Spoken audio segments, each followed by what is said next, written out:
तो चलिए सबसे पहले रिटेल निवेशकों का जलवा जो कि हमें एसआईपी के नंबर्स में दिखाई दे रहा है उसी पर बातचीत करेंगे। कुछ आंकड़े आपके स्क्रीन पर हम पेश करते हैं जिससे पता चलेगा कि बाजार में निवेश को लेकर कहां तक एसआईपी का जलवा जारी है या बढ़ रहा है।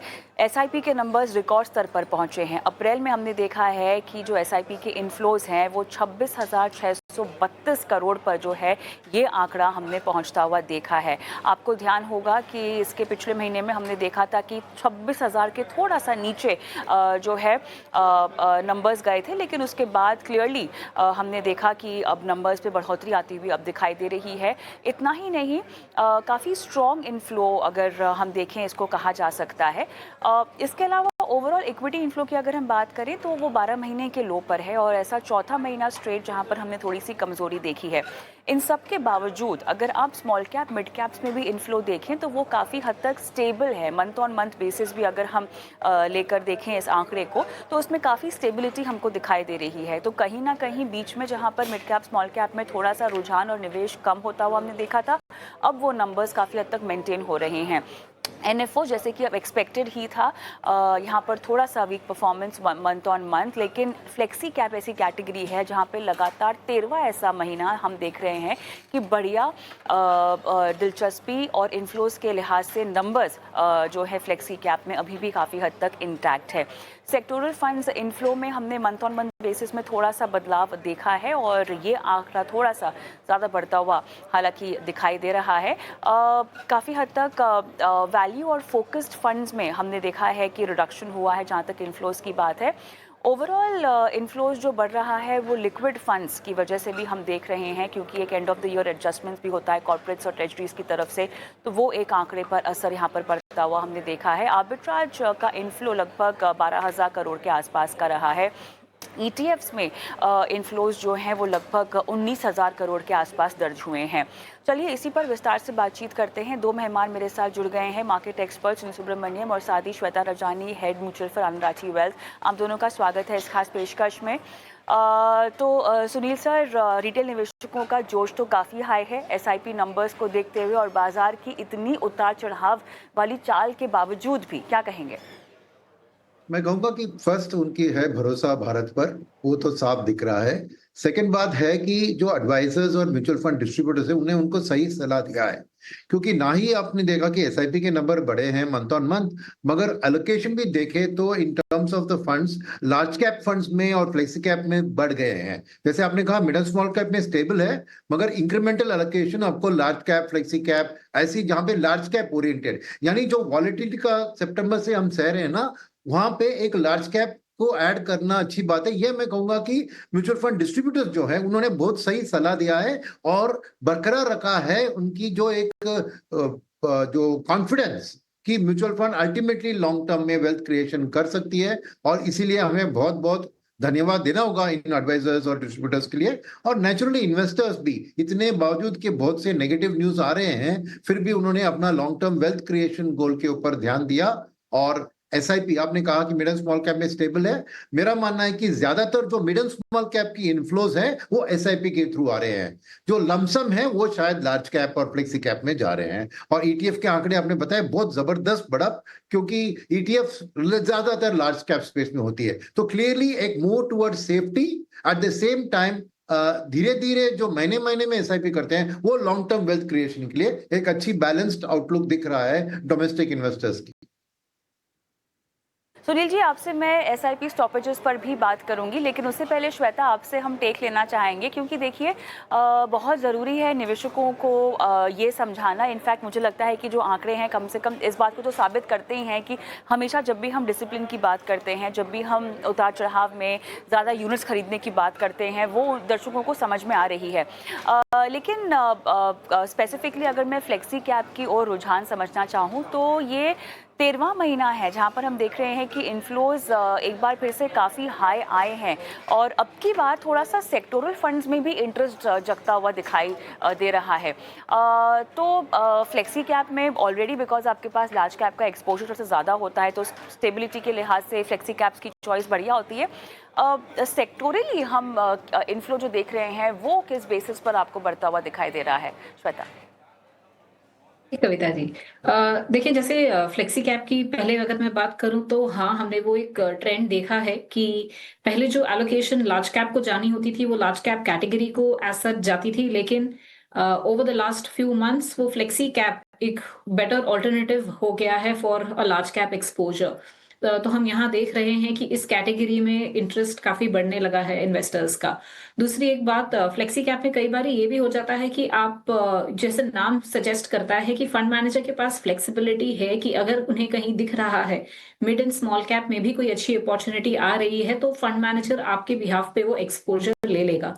तो आमतौर पर निवेशक को ऐसे लगता है कि हमें इतनी समझ नहीं है, लेकिन फंड मैनेजर को हमारे पैसे दे देना, कि फंड मैनेजर डिसाइड करे लार्ज मिड स्मॉल कहाँ अच्छी एलोकेशन आ रही है, वहां पर वो निवेश करेंगे। हालांकि फ्लेक्सी कैप फंड्स में 25 से 35% का हमने मिड स्मॉल एक्सपोजर देखा है विद इन द फंड्स। तो लार्ज कैप हैवी तो होता है, लेकिन वो एक तड़का जो आपको मिड स्मॉल का मिलना चाहिए वो मिल जाता है।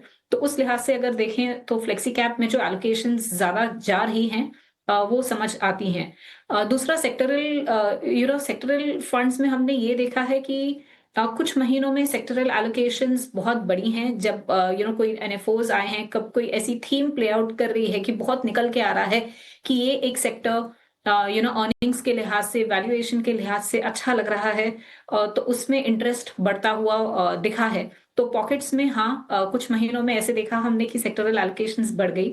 और अप्रैल में भी वो फिर से कुछ महीनों बाद रिफ्लेक्ट हुआ कि सडनली आपकी सेक्टर एलोकेशंस बढ़ी। तो एक आधा सेक्टर्स कुछ निकल के आए जहां लग रहे हैं कि इनमें वैल्यूएशंस ठीक लग रही हैं, अर्निंग्स की प्रोग्रेशन हो सकती है अच्छी। तो वो मैं कहूंगी कि हम आते साल में भी ऐसे देख सकते हैं कि पॉकेट्स में आपको दिखेगा कि कुछ कुछ सेक्टर्स, कुछ कुछ थीम्स की बहुत चर्चा हो रही है, नंबर्स ठीक लग रहे हैं, तो एलोकेशंस उन महीनों में बढ़ रही है, लेकिन वो कंसिस्टेंसी शायद हम नहीं देखेंगे। अ, सुनील सर, एसआईपी स्टॉपेजेस से पहले जो डेटा कह रहा है वो ये भी है कि एक्सेप्ट फॉर ईएलएसएस स्कीम्स बाकी सभी इक्विटी स्कीम्स में हमें इनफ्लो ठीक ठाक दिखाई दिया है। ईएलएसएस में जो इनफ्लो में कमी आई है, क्या वो इस वजह से है क्योंकि लोग अब ज्यादा न्यू टैक्स रिजीम की ओर शिफ्ट हो गए हैं और ईएलएसएस का उनको फायदा नहीं मिलेगा वहां पर टैक्स बेनिफिट का? हाँ, वही आंकड़े थे कि लास्ट ईयर ही आपको 50% से ज्यादा investors, I mean tax payers ने न्यू रेजिम को चुना था। और इस साल की बजट में जो और भी वो एक ड्राइव में शायद 60 या 65% आपको एक न्यू टैक्स रेजिम में जाने की कोशिश करेंगे। और सेकंड चीज यह है कि जो डिस्ट्रीब्यूटर्स, अगेन मैं वापस डिस्ट्रीब्यूटर्स की बात आता हूँ कि वो भी अभी जाके खाली टैक्स की वजह से नहीं बेच रहे हैं। वो अभी इंडिया की फ्यूचर भविष्य अच्छी है, मार्केट की भविष्य अच्छी है, ये चीज के ऊपर बेच रहे हैं। तो इसलिए ईएलएसएस स्पेसिफिकली एक डाइवर्सिफाइड कैटेगरी है। तो डाइवर्सिफाइड फंड्स आपको ओपन एंडेड में मिलते हैं, तो एक लॉक इन 3 साल क्यों करें, वो भी एक सोच है मन में। नहीं, आप बिल्कुल सही कह रहे हैं यहाँ पर। और साथ ही आर्बिट्राज फंड में भी बढ़ता हुआ इंटरेस्ट किस ओर इशारा कर रहा है? लगभग 12,000 करोड़ के आसपास का इनफ्लो हमने आर्बिट्राज में भी आता हुआ देखा है। क्या ये वो तबका है निवेशकों का जो थोड़ा सा सुनील सर एक्सपेरिमेंट करना चाहते हैं अपने इन्वेस्टमेंट्स में, या इस वॉल्टिलिटी का फायदा उठाना चाहते हैं? मैं कहूंगा कि एक तरफ रिटेल निवेशक की उतनी सोच नहीं है, ये एचएनआईज और इंस्टीट्यूशंस का है। क्योंकि यहाँ पे एक इक्विटी की टैक्सेशन की बेनिफिट, अपने शॉर्ट टर्म सरप्लसेस को आप अगर आर्बिट्राज में रखेंगे एज कंपेयर टू लिक्विड या बैंक डिपॉजिट, तो आपको क्या है कि 1 साल रुकने से आपको 12.5% और शॉर्ट टर्म के लिए भी 20% ही आपको टैक्स लगती है। तो एक सुपर एडवांटेज है। सेकेंड बात यह है कि क्योंकि एक वॉलेटाइल टाइम रहा है इक्विटी मार्केट्स के लिए, तो वॉलेटिलिटी में आर्बिट्राज की रिटर्न्स बढ़ती है। तो ये एक मैं कहूंगा कि एचएनआई, सुपर एचएनआई और इंस्टीट्यूशंस जो समझते हैं ये वॉलेटिलिटी के टाइम में क्या करना है, जो अपने पैसे को रोटेट करते हैं, उनका एक काम ये। ज्यादातर रिटेल अभी तक आर्बिट्राज में घुसा नहीं है। मार्केट में अभी काम चालू है कि उनको भी एक्सप्लेन करना कि आर्बिट्राज एक सेविंग्स बैंक अकाउंट से बेहतर होगा, पर वो वक्त लगेगा। ये लार्जली एचएनआई और इंस्टीट्यूशंस का प्ले है, जहां पे instead of savings bank, current account और लिक्विड फंड्स, वो आर्बिट्राज को चुन रहे हैं इस मौके पर जहां पे वॉलिडिटी हाई है, इसलिए रिटर्न्स भी अच्छे बन सकते हैं आर्बिट्राज में। श्वेता, लेकिन एचएनआईज और यूएनआईज की एक कहानी ये भी कह रही है कि कहीं ना कहीं वो बाजार को टाइम करते रह गए और इसीलिए बस छूट गई। क्या कहेंगी आप? जी, ऐसे हमने बहुत बार देखा है कि मार्केट टाइमिंग करने के चक्कर में वो बस ज़रूर छूट जाती है। लेकिन जो हम आंकड़े देख रहे हैं पिछले कुछ महीनों के, उससे ऐसे नहीं लग रहा, क्योंकि जब फॉरेन इंस्टीट्यूशंस ने काफ़ी हद तक पैसे निकाले, तो उन महीनों में अगर हम देखें कि डोमेस्टिक इंस्टीट्यूशंस हो जाएँ या म्यूचुअल फंड्स की जो एलोकेशंस जा रही थी, रिटेल एलोकेशंस जो हो रही थी इक्विटी में, वो काफ़ी अच्छी रही है काफ़ी हद तक। सो इस महीने पिछले कुछ महीनों की जो हमने वॉलेटिलिटी देखी है, हम शायद ये नहीं कहेंगे कि बस काफ़ी हद तक छूट गई। बिकॉज़ एक मैच्योरिटी इन्वेस्टर ने, डोमेस्टिक इन्वेस्टर ने ज़रूर दिखाई है, एचएनआई, अल्ट्रा एचएनआईज़ ने भी दिखाई है ज़रूर, क्योंकि एम्फी का ही एक डेटा आता है जिसमें आपको रिटेल फ्लोज़ के ब्रेकअप आते हैं और नॉन रिटेल फ्लोज़ के ब्रेकअप आते हैं। तो उसमें भी अगर हम देखें, तो जो नॉन रिटेल सेगमेंट है, वहां से अच्छी खासी फ्लोज आई है पिछले कुछ महीनों में। Alright. Sunil sir, SIP stoppages को लेकर आप क्या कहेंगे? क्या ये एक नेचुरल कोर्स है और क्या ये आंकड़ा और भी आने वाले महीनों में हम बढ़ता हुआ देखेंगे? क्योंकि सुनील सर, ये जो आंकड़े हैं एसआईपीज के, ये तो हम जानते हैं कि ग्रॉस नंबर्स हैं। नहीं, वो बात यह है कि मैंने इस महीने का नहीं देखा, मगर पिछले महीनों में देखा कि अगर आप स्प्लिट करें तो ज्यादातर direct do it yourself investors होते हैं जो एसआईपी खोलते हैं, वहां पे भी स्टॉपेजेस बहुत ज्यादा होती है। जो एडवाइस लेकर एसआईपी करते हैं उनमें ये बात नहीं होती है, नंबर वन। नंबर टू, ये जो डायरेक्ट इन्वेस्टर्स करते हैं ना डू इट योरसेल्फ, वो भी एक शॉर्ट टर्म के लिए क्या करते हैं कि अपने लमसम को एसआईपी में शिफ्ट करते हैं ताकि एक स्टैगर्ड अप्रोच ले। तो क्या करते हैं कि लगाते हैं 1 साल 1.5 साल का, मगर 6 महीने में जो उनको दिखा तो वो निकाल देते हैं। तो ये एक ट्रेडिंग मेंटालिटी से जो do it yourself investors directly आ रहे हैं ना, वो उनकी काम है ये एसआईपी स्टॉपेजेस। मैंने ज्यादातर रेगुलर प्लान जो है म्यूचुअल फंड के अंदर जहां पे डिस्ट्रीब्यूटर्स सलाह देते हैं, वहां पे उतनी स्टॉपेजेस नहीं देखी है। तो शायद इन डायरेक्ट इन्वेस्टर्स को भी अभी म्यूचुअल फंड सलाहकार से कुछ एडवाइस लेना चाहिए कि कैसे अपने एसआईपी को प्लान करें। एसआईपी को ऐसा ना व्यू करें कि लमसम का स्टैगरिंग एसआईपी हो, मगर आपको लॉन्ग टर्म वेल्थ क्रिएशन के लिए एसआईपी में करना है। ये एक साइज एडवाइस उनको देने की जरूरत होगी, ऐसे जो स्टॉपेजेस कर रहे हैं। सुनील सर, आप हमारे साथ हैं और ऐसे में निवेशकों को फिलहाल इस स्थिति में बाजार की चाल को लेकर जो अनिश्चितता है उस पर हम सवाल ना पूछे, ऐसा तो हो नहीं सकता। अब जिस तरह से टेंशन बनी हुई है, वॉर के जैसे हालात हैं, हर किसी को चाहिए कि उनका पैसा उनके आंखों के सामने हो। ठीक है, हर किसी को अपने निवेश को लेकर चिंता है।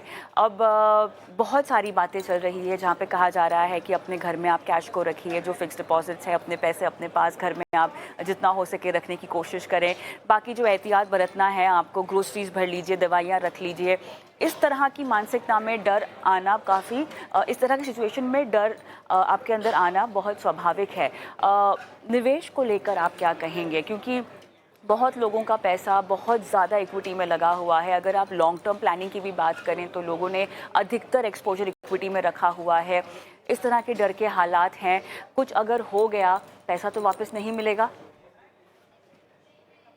अब सोच लीजिए कि अकबर अलीज में या विजय सेल्स नेटवर्क में कंज्यूमर इलेक्ट्रॉनिक्स या ड्यूरेबल्स के लिए आषाढ़ महीने में सेल होता है ना, क्योंकि आषाढ़ महीने कोई खरीदारी नहीं करते, तो सब लोग वहां पे पुश करते हैं और डिस्काउंट्स देते हैं। तब जाके सब वो ड्यूरेबल्स को, रेफ्रिजरेटर, एसी जो भी है, जब खरीदते हैं क्योंकि उनको सस्ते में मिल रहा है। मगर ये नहीं सोचते कि अपने निवेश के वक्त में उन्होंने पैसा दूर तरीके से 5 साल 10 साल 15 साल के लिए निवेश कर रहे हैं, आज वही यूनिट्स उनको सस्ते में मिल रहे हैं। तो समझे कि आषाढ़ का सेल हो रहा है मार्केट में, तो उस हिसाब से आपको देखना चाहिए और आपकी जो इमोशंस है उसको कायम रखिए, डरिए मत। मगर अभी है वक्त निवेश करने का। तो मेरे ख्याल में 2-3 तरह के निवेशक होते हैं। एक है जो एग्जिस्टिंग निवेशक है, जिनकी आउटलुक लॉन्ग टर्म है, कुछ खास उनको रेगुलरली कर रहे हैं, उनको कुछ करने की जरूरत नहीं है, चुप बैठिए, जस्ट शांत देखिए, अपनी म्यूचुअल फंड पोर्टफोलियो का एनएवी रोज मच ट्रैक कीजिए। सेकंड होते हैं जिन्होंने बहुत साल से निवेश किया है, शायद उनको अगले महीने, 1.5 महीने, 3 महीने में कुछ जरूरतें हैं जिसके लिए वो प्लान कर रहे हैं। ऐसी बातें तो जरूर वो रिडेम्पशन करके उसके लिए निकाल सकते हैं, क्योंकि उनकी जरूरतें आ गई है तो उसके कारण वो कर रहे हैं, वो बिल्कुल ठीक है।